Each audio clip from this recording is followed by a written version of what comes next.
संसद में गृह मंत्री अमित शाह भाषण देते हैं। भाषण के बीच अंबेडकर फैशन वाली बात बोलकर कांग्रेस को फंसाने की कोशिश होती है, लेकिन कांग्रेस इस बयान को बाबा साहेब का अपमान बताकर मामला शाह पर ही घुमा देती है। मंगलवार को संसद में दिए बयान पर पहले तो बुधवार को हंगामा हुआ। बीजेपी सांसदों को बैटिंग करने लगाया गया। अमित शाह को प्रेस कॉन्फ्रेंस भी करनी पड़ी, लेकिन गुरुवार को सारी हदें पार हो गई। संसद शुरू होते ही स्थगित हो गया।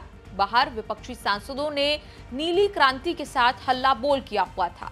जवाब में बीजेपी के सांसद भी कांग्रेस पर बाबा साहेब के अपमान का आरोप लगाते हुए संसद में दिखाई दिए, पोस्टर पकड़े हुए दिखाई दिए। बात फेस ऑफ तक पहुंच गई। कांग्रेस और बीजेपी सांसदों के बीच आमना सामना हुआ तो बात मारधाड़ धक्का मुक्की तक ऐसी पहुंची कि 2 सांसद अस्पताल पहुंच गए और अब राहुल गांधी के खिलाफ पुलिस केस की तैयारी भी की जा रही है। सबसे पहले बीजेपी सांसद प्रताप सारंगी का वीडियो बाहर आया। सर पर रुमाल लगाए प्रताप सारंगी कहने लगे कि राहुल गांधी ने बीजेपी सांसद मुकेश राजपूत को धक्का दिया, जिसके बाद वो जनाब प्रताप सारंगी पर गिर गए और सारंगी को चोट लग गई। राहुल गांधी एक एमपी को धक्का लगा, मेरे ऊपर गिर पड़ा और मैं नीचे। किसने धक्का मारा? राहुल गांधी ने मारा सर आपने। इसके बाद आता है राहुल गांधी का बयान। राहुल कहते हैं कि संसद की एंट्री पर बीजेपी सांसदों ने उन्हें धकेलकर रोकने की कोशिश की, उन्हें धमकाया गया। मल्लिकार्जुन खड़गे के साथ भी धक्का मुक्की हुई।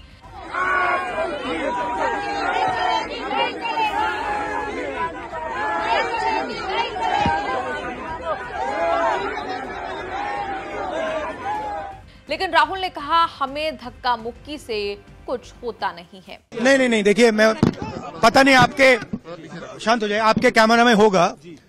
ये पार्लियामेंट की एंट्रेंस है, इसमें मैं अंदर जाने की कोशिश कर रहा था तो बीजेपी के एमपी जो थे वो मुझे ऐसे रोकने की कोशिश कर रहे थे, धकेल रहे थे और मुझे धमका रहे थे, तो वो हुआ है। इसके बाद राहुल गांधी की वो वीडियो बाहर आती है जिसमें वो चोट लगने के बाद प्रताप सारंगी को देखने पहुंचे हैं, लेकिन वहां मौजूद बीजेपी सांसद उन पर भड़क जाते हैं।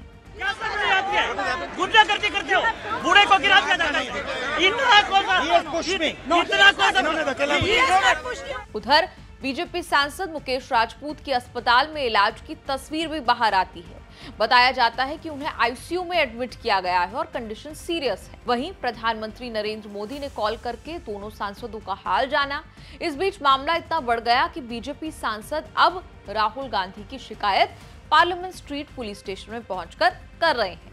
शामिल हैं इनमें बांसुरी स्वराज, अनुराग ठाकुर और हेमांग जोशी, जो कि कंप्लेंट के साथ आगे जा रहे हैं। कांग्रेस सांसद केसी वेणुगोपाल, के सुरेश और मणिकम टैगोर ने लोकसभा स्पीकर ओम बिरला को लेटर लिखकर कहा कि जब हम मकड़ द्वार से संसद में अंदर आ रहे थे तो प्रदर्शन कर रहे कुछ सांसदों ने हमें फिजिकली रोकने की कोशिश की।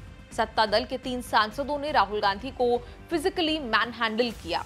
वहीं राज्यसभा में लीडर ऑफ ऑपोजिशन मल्लिकार्जुन खड़गे ने भी स्पीकर ओम बिरला को शिकायत लिखकर कहा कि मकड़ द्वार पर उन्हें बीजेपी सांसदों ने धक्का दिया, जिस वजह से उन्हें घुटने में चोट आई।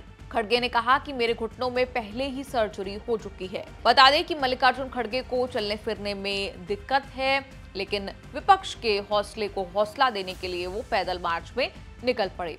उधर राज्यसभा में संसदीय कार्य मंत्री किरण रिजिजू ने कहा कि राहुल गांधी ने आज 2 बीजेपी सांसदों को धक्का दिया, इसके लिए उन्हें माफी मांगनी चाहिए। वहीं leader of the house JP Nadda ने कहा कि राहुल गांधी ने जो आज किया उसे कंडेम करने के लिए मैं एक मोशन मूव करना चाहता हूं। अब अमित शाह के भाषण से शुरू हुआ जो विवाद था वो मारधाड़ धक्का मुक्की तक पहुंच गया है। 2 सांसद जो है वो अस्पताल में इस वक्त है, लेकिन फिलहाल जब तक हम ये खबर आपको दे रहे हैं कोई ऐसी तस्वीर सामने नहीं आई जिसमें धक्का मुक्की की, फेस ऑफ की तस्वीर जरूर आई है सामने, लेकिन किसी को धक्का मुक्की की कोई तस्वीर, चोट लगते हुए कोई तस्वीर सामने अब तक नहीं आई है। आपका इस पूरी रिपोर्ट पर क्या कुछ कहना है, आप कमेंट्स में लिखकर अपनी राय जरूर दें और देखते रहिए न्यूज़ तक।